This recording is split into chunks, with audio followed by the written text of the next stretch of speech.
Hi there, Scott here with the latest edition of the Talk Podcast, and today I'm going to be speaking about the dynamic pricing setting on Airbnb. Now, if you've got a serviced accommodation unit or a holiday home and you've used Airbnb, you'll know what the dynamic pricing is. It's basically where Airbnb set the pricing for you. You have two options: set the price yourself or let Airbnb do it.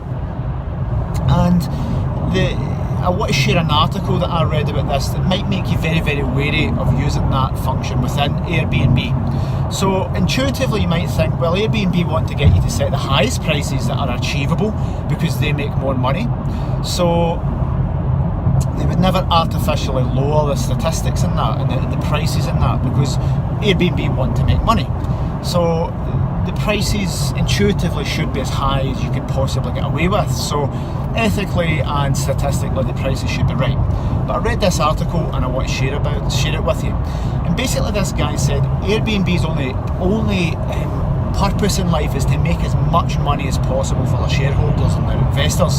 So they don't actually care about how much you make per night. It's all about making Airbnb as much money as possible. And one of the ways they do this via their profit maximisation strategy is to artificially lower the dynamic pricing in these properties.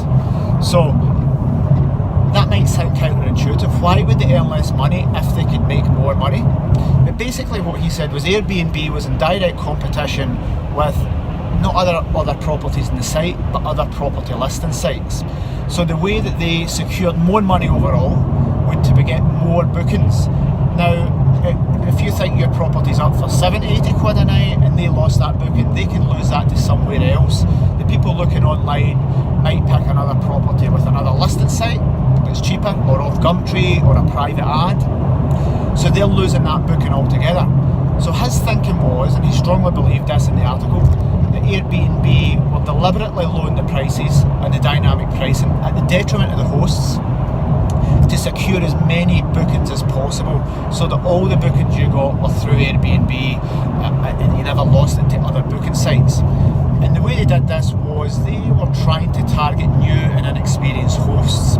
So I've probably went on 50 times and looked at the dynamic pricing for my properties, so I know dynamic pricing for all of my properties, and I'm not accusing Airbnb of doing anything, but for every single one of my properties the dynamic pricing has been off by 30-40% every single time.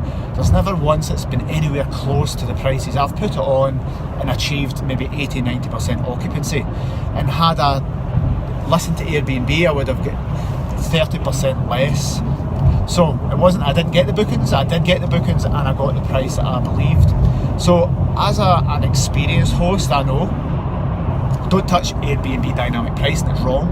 But the guy that read the article said most people that go on will trust Airbnb, they don't have any experience in the market, and they will do what Airbnb tells them.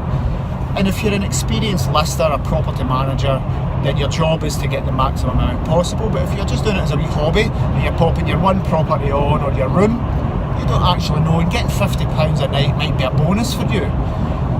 So basically the guy said, not my claim but his, that Airbnb were deliberately lowering the dynamic pricing at the detriment to hosts so that they can make more money. Now, ever since I've read that article, I've been even more wary of the dynamic pricing.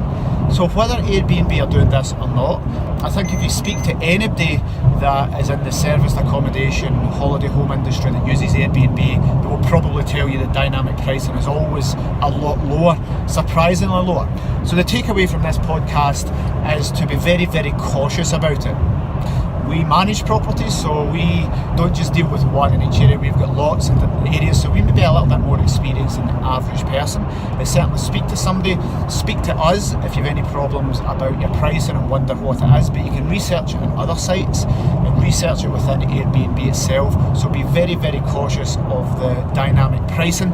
Don't trust it 100%. Do your extra research, and if the prices are in line with that, then go for it. But the takeaway is be very, very cautious of that, because you could be losing up to 30% of your money. Thanks for watching.